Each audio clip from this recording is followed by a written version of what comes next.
Welcome back, friends. I'm feeling a very furious rant coming on because we have cowards amongst us, cowards in our midst.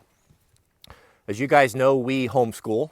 We use a curriculum called Classical Conversation. It's a wonderful, wonderful program that's run by a lot of very dedicated people that are very interested in giving their children a first-class classical conversation. Now, my wife, Mrs. W., started at the bottom as teaching some of the individual classes and has worked her way on up to where now she's kind of in charge of our local program, and one of her jobs is making sure that everyone has what they need, that we have proper tutors, that there's daycare established for those that are teaching that have little ones, as well as facilities.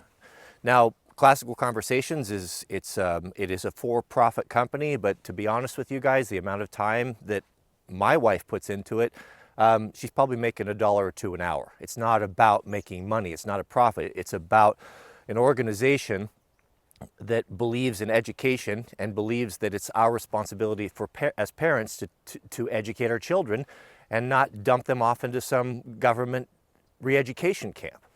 So what happened last year is we had a really great relationship with a local church in town that had a great facility. They had a gymnasium, they had lots of classrooms. It was really perfect for the kids, and because we've got from little kids all the way up to high school kids, Jack's age, it was working out really good. So we would rent the facility, and then the kids go in there, and with Classical Conversations, we meet once a week.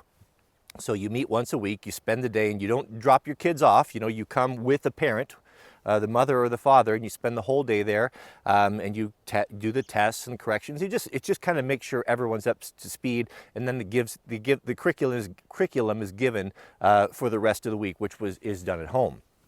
So everything was going along fine. It was a great relationship. It was working out well, until someone made a phone call, someone anonymously, of course, to the church, basically saying, "Hey, you've got a for-profit company coming in there, these Christian homeschoolers, and if you don't get rid of them, we're going to go after your tax-free status, your 501c tax-free status." Now, if you don't know what that means, our churches have been infected with the tentacles of the government has gotten into the church with this tax-free status nonsense. And basically what it is all of the donations given to the church and the real estate holdings and all these things, it's a pretty sweet deal, are all tax exempt because it falls under this 501c status, right? And there are even folks that won't donate to causes unless there is that tax-free status because they want to enjoy the benefit when they file their taxes, right? So all it took was one phone call from some anonymous person, and this is very coordinated in my opinion. This is not isolated to just us. One phone call, and then the church board met and decided to throw everyone out on their ear because their tax-free status, their status with the government, is more important than supporting Christian education. So Mrs. W starts looking around, right? We start looking for other churches. We're finding this happening over and over again. You know, not all of them. Some of them just don't have the facilities, but some of them are also not willing to support Christian education for fear of this tax-free status. The state of the Christian church, the Protestant church in America, is shameful. It's absolutely shameful. If you're watching this with children, I don't know that I can contain myself, and my language may get a little bit salty here. I would not let your children watch the rest of this. I'm going to try to contain myself, but I am very, very angry about this. For the last 20 years, almost 2 decades, I have given 10% of everything that I have made to my denomination, which happens to be the Seventh-day Adventist Church.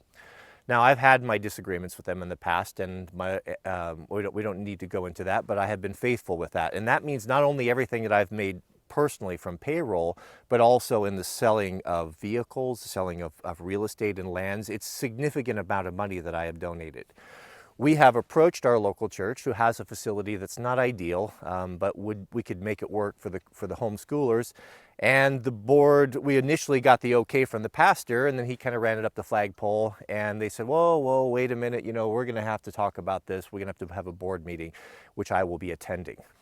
So I can tell you right now, and I'll say it publicly, if my local denomination takes the road of the Baptist church that kicked us out last winter, I will never darken their door again, and I will never pay a penny of tithe to them again until they get their house in order.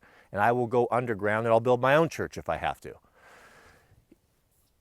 I don't know what has happened to the Christian church, to the Protestant church, and why they have become so weak. They lament and cry, and how come, nobody wants to come, and how come, church attendance is down?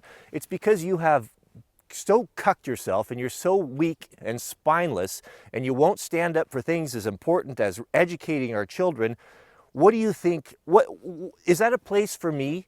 Is that a place for other strong men that might be willing to go to bat and to fight against the suppression and fight against the persecution of the church? No, I'm not going to have anything to do with that. And you wonder why we don't want to sit in there. Every time I go to one of these churches, it's nothing but hand-wringing and soft soap and milk toast and just powerless, toothless, ballless nonsense. Here you are in your pulpit sitting there preaching how we need to be like Christ, preaching how we need to pick up our cross and follow like he did, and yet you're unwilling to support Christian education. You're unwilling to push against the state.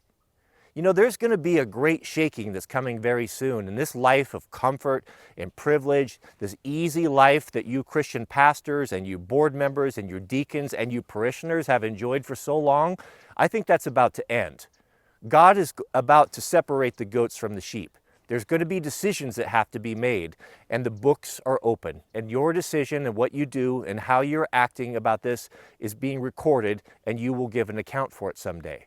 Whether you be a pastor who doesn't have the spine to stand up against the threat of losing your 501c status, and you're willing to throw your children under the bus for profit. To me, I was thinking about it this morning. You know what it sounds like to me? 2 times in the New Testament, Christ was righteously indignant, even to the point where I would say angry. And that's when he went in twice to cleanse the temple. And what did he say? Take these things hence. You have made my Father's house a house of merchandise.